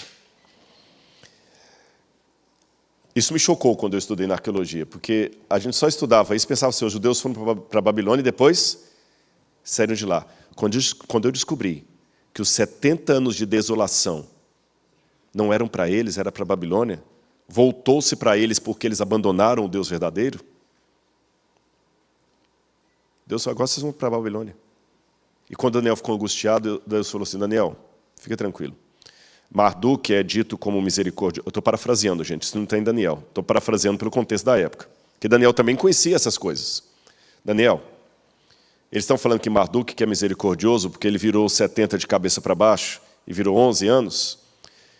Eu vou mostrar aqui eu que sou misericordioso. Eu darei 490 anos de chance para o povo se arrepender. 70 vezes 7. Lembra quando Pedro perguntou a Jesus, quantas vezes meu irmão pecará contra mim que eu perdoe? Até 7 vezes? Jesus falou como? 70 vezes 7. O que ele exigiu de Pedro, ele deu o exemplo no passado. 70 vezes 7 é o templo para o povo se arrepender. É 70 vezes 7 que eles têm agora de prazo para tirar a Babilônia do seu coração. Para que não tenha que levantar um novo movimento. 490 anos. Para quê? E nesse tempo vai acontecer tudo. Eu vou até ser mais misericordioso. O Messias virá nesse período. E veio. Mas eu sei que eles ainda vão ser duros e o templo vai ser tirado uma segunda vez deles. Mas eu amo esse povo, porque Deus ama Israel. É o povo eleito. E Daniel escutando aquilo. Lembram que na época do Novo Testamento uma grande parte dos judeus moravam fora de Israel, que até no Pentecostes foram para lá para as festas religiosas? Babilônia. Você entende agora porque no Apocalipse, primeiro eu quero ler o Apocalipse da perspectiva de João o apóstolo, depois tem aplicação para nós hoje. Os irmãos entenderam isso? João, enquanto judeu, quando ele viu em Apocalipse 18 o anjo falando, sai dela, povo meu. João entendia tudo isso que eu estou contando para vocês. O povo não queria sair da Babilônia, da confusão. E ele sabia que no futuro, o mesmo apelo que Deus fez para os judeus do passado, ele fará de novo para o seu povo. Então não foi um apelo que Deus fez, não estou nem aí por você não. Foi como uma mãe querendo tirar o filho das drogas. Meu povo, volte e se saia da Babilônia. É esse o apelo que Deus está fazendo para nós hoje. Porque tudo o que eu contei não terá valor nenhum se você agora ficar xingando os judeus, praticando o antissemitismo e esquecendo que essa mensagem é para nós, porque a Bíblia fala tudo que foi escrito sobre o povo passado é para nós. Então vocês aprenderam a história dos judeus e a Babilônia? Sim ou não? Agora, profeticamente, temos que aplicar isso para nós hoje. Porque a Babilônia mística está aí, fazendo a mesma coisa da Babilônia anterior. E o povo de Deus está aí, querendo continuar na Babilônia mística. E Deus está de novo, como falou para os judeus, saiam da Babilônia mística. Eu vou dar um prazo para vocês saírem. Se vocês não saírem, o castigo vai vir definitivo. Só que dessa vez não são 490 anos a 70 semanas. Será a volta de Jesus. Que para uns esperança, para outros angústia. Mas eu tenho uma nota de esperança para você, eu quero terminar com ela. Com a graça de Deus, o Museu do NASP foi feito, mas por muitos e muitos anos o museu ficou numa salinha desse tamanho na biblioteca. E um pastor aposentado foi lá um dia, eu estava ali fazendo alguma coisa, ele entrou na salinha e tinha várias tabuinhas com aquela escrita cuneiforme que eu mostrei para vocês. Pastor Paulo Barbosa. E ele falou assim, eu tenho lá em casa um tijolo com um desenho desse aí, eu vou trazer para você aqui no museu. Quando ele falou desenho, o olho pulou. Eu fui à casa dele e ele colocou esse tijolo no meu colo, desse tamanho. E ele falou assim, tá aí, pode levar. Eu falei, como é que é isso aqui? Ele falou, não, há 40 anos atrás, um irmão da igreja trabalhava lá no Iraque, da Mendes Júnior, em construção civil e tal, e no sábado não tinha igreja para ir, ele ficava lá nas ruínas da Babilônia, ficava andando por lá, fez amizade com um carinha que cuidava lá, não é? E quando ele estava voltando para o Brasil, ele falou, rapaz, deixa eu levar um souvenir da Babilônia. O sujeito falou, pega o que você quiser aí. E aí já tinha alguns dias que ele estava vendo esse tijolo com desenhos. E por ser bonitinho, ele ficava jogando para debaixo de uma pedra assim. Ele pegou aquilo, botou na mala, rolou, veio, não teve problema nenhum. Aquilo escapuliu da roupa, sujou a roupa dele na mala, quase que ele jogou aquilo fora, mas sempre as mulheres são mais sábias. A mulher falou assim, não joga fora não, você trouxe de lá, dou para o professor de religião lá do IBS, quem é do Espírito Santo vai entender, que ele pode usar lá na escola. E durante quase 30 anos ele dava aula de religião e mostrava. Quando ele aposentou, foi para o NASP e doou para a gente o museu. Aí, quando eu peguei, eu falei, pastor, isso aqui não é desenho, isso é uma inscrição cuneiforme. Ele falou, o que está escrito aí? Eu falei, não dá para ler igual você lê a Folha de São Paulo. Mas a gente estuda isso em arqueologia. Eu falei, eu posso decifrar. E quando eu decifrei, na primeira linha, eu não sei se vocês conseguem ver, parece um asterisco. Você lê Dingir, que é um epíteto, um título de um nome real.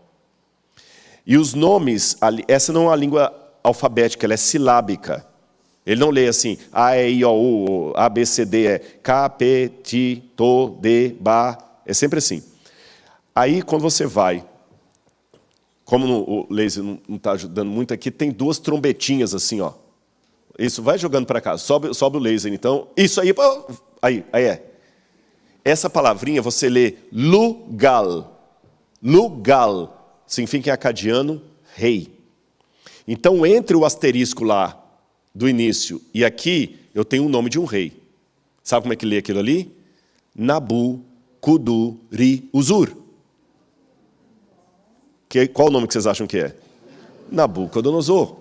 A tradução das 3 linhas ficou, eu sou Nabucodonosor, rei da Babilônia, provedor dos templos de Esagla e Êsida, e filho primogênito de Nabopolassar, rei da Babilônia. Eu traduzi, publiquei, porque a gente tem que publicar isso, em artigo científico, publicamos, aí já ficou legal, né? Mas a pesquisa não acabou. O que tornou essa peça mais importante para mim vem agora, preste atenção. A gente foi fazer a datação do tijolo. E eu levei para a USP, tem parceria com a USP. E na USP, a datação foi feita por uma técnica chamada termoluminescência. É quando você pega um tijolo e eles bombardeiam um pedacinho, um fragmento dele com radiação e brilha o quartzo. Então, pelo brilho lá, eles calculam quanto tempo tem a pedra. Quanto mais brilha a peça, quanto mais brilha, mais antiga ela é. É quase parecido com o que faz com carbono 14, só que não é decaimento, é brilho. Tudo bem até aí? Quando fizeram a datação da USP, deu que esse tijolo tinha 2.300 anos. Uau! Não. Não fechou a conta. Porque Nabucodonosor é 600 a.C. Quer dizer que esse tijolo é 300 anos depois do Nabucodonosor. Aí quebrou minha perna. Eu já tinha publicado a tradução. Falei, tem alguma coisa errada. Aí o professor da USP, o Casimiro Munita, me explicou. Rodrigo, calma. Não é que está errado, eu vou explicar. A gente, com essa técnica, consegue datar a última queima da cerâmica. Se, na trajetória, ela estiver num incêndio, nós vamos datar o incêndio. Lembra quando queimou o Museu Nacional do Rio de Janeiro? Se essa peça estivesse no Museu Nacional do Rio de Janeiro, ia dar a data do incêndio do Rio de Janeiro. Aí ele falou, não tem nada que a Babilônia foi destruída. Eu falei assim, não, porque os persas não destruíram a Babilônia, nem Alexandre o Grande. Não faz sentido isso. A Babilônia, tanto é que Alexandre morreu na Babilônia. Aí, quando eu fui para Londres, eu encontrei lá o Dr. Finkel, que é um especialista nessas coisas todas, e lá no Museu Britânico tem uma tabuinha que conta que ou Alexandre ou um dos seus generais, lembra os 4 generais de Alexandre, mandou restaurar o templo de Esagla da Babilônia, porque foi o único prédio que pegou fogo. Quem estava aqui ontem, lembra que eu mostrei a panorama da Babilônia e mostrei no coração da Babilônia aquela pirâmide? Que eu falei que era o templo de Esagla, que Nabucodonosor construiu, e todo feliz e tudo mais, e que ele fez aquilo em memória da Torre de Babel? Esse tijolo só pode ser, então, do templo de Esagla, porque foi o único prédio da Babilônia que incendiou, e nessa tabuinha estava dizendo que o general de Alexandre estava reconstruindo o templo de Esagla que havia sido incendiado. E qual é essa data? Aproximadamente 300 a.C. Então, a data do tijolo que nós descobrimos foi a data do incêndio do templo de Eságila. E não apenas isso. Com essa informação, eu consegui refinar de qual prédio da Babilônia que o templo veio, que a tijolo veio. Mas não somente isso. Eu vou terminar a palestra de hoje com o mesmo versículo que eu li abrindo a palestra ontem e repetindo hoje. Daniel capítulo 1. Leia de novo comigo. Daniel capítulo 1, versículo 1. Vocês vão ler esse versículo agora com outro significado. No ano 3º do reinado de Jeoaquim, rei da Babilônia, no ano 3º do reinado de Jeoaquim, rei de Judá, Nabucodonosor, rei da Babilônia, veio a Jerusalém e a sitiou. O Senhor entregou nas suas mãos a Jeoaquim, rei de Judá, e alguns dos utensílios da casa de Deus. Nabucodonosor levou esses utensílios para a terra de Sinar, para o templo do seu Deus, e os pôs na casa do tesouro do seu Deus. Essa inscrição fazia parte das paredes do templo de Eságila, onde Nabucodonosor depositou o quê? Os utensílios saqueados de Jerusalém. Agora raciocine comigo, sem sensacionalismo. Qual a chance matemática de Daniel, o profeta, ter lido isso pessoalmente com os olhos dele? Boa. Eu perguntei qual a chance matemática de Daniel ter lido com os próprios olhos dele. Ele perguntou quantas vezes ele leu. Porque Daniel morou na Babilônia. Quantas vezes Daniel passou na porta do templo de Eságila, olhou lá para dentro e no museu de Nabucodonosor, ele viu os utensílios sagrados de Jerusalém, menos a Arca da Aliança. Em que espírito Daniel estava? Angustiado, humilhação, todos aqueles questionamentos, porque Daniel e seus companheiros ficaram fiéis, mas muitos judeus que foram para a Babilônia prostraram diante da imagem do rei. E ele lutando para ser o remanescente fiel a Deus ali. E ele leu isso. Eu imagino Daniel colocando as mãos na parede de Eságila, lendo isso com mais facilidade do que eu leria, porque ele falava fluentemente o acadiano, e perguntando, por que, Senhor? Até quando, Senhor? A mesma pergunta que você deve estar fazendo essa noite por diferentes motivos. Até quando, Senhor? Por que, Senhor? Quanto tempo nós vamos continuar pregando a mensagem do advento e o Senhor não volta? Onde é que está a nossa libertação? Quantas vezes a gente pensou, é agora e não foi? Ou o seu problema pessoal? Quando Deus falou com Daniel assim, vai Daniel, encerra as palavras e sela o livro, depois de muito choro, de muita angústia, de muito jejum, sem entender, porque esse livro vai ficar selado e fechado até o tempo do fim. Mas no tempo do fim, Daniel, o saber do seu livro vai se multiplicar. Muitos correrão de um lado para o outro, quer dizer, eles correrão de um lado para o outro, eles irão no texto de um lado para o outro. E o saber do seu livro se multiplicará. Posso parafrasear o que Deus estava falando para Daniel? No tempo do fim, que começa em 1798, eu vou levantar uma nova ciência, a arqueologia. E ela vai descobrir o lugar onde você está vivendo. E muitas pessoas vão estudar isso que você está escrevendo. E essa inscrição que hoje você está lendo, eu vou levar para um outro lugar distante daqui que você nem imagina que existe, chamado Brasil. E vou colocar num outro museu, que vai contar a mesma história que você está lendo de uma outra perspectiva. Nabucodonosor passou. O museu dele virou aquilo que eu mostrei ontem. O museu do NASP está lá hoje, e eu estou aqui contando a história de Daniel para vocês. Eu sei que é redundante, mas a história só acaba quando termina. Se hoje você está passando por algum problema emocional, espiritual, físico, mental, em nome de Jesus, lembra desse pedacinho de tijolo que Deus colocou na minha mão lá. Lembra dele? É a peça que eu coloquei em destaque lá no meio do museu assim.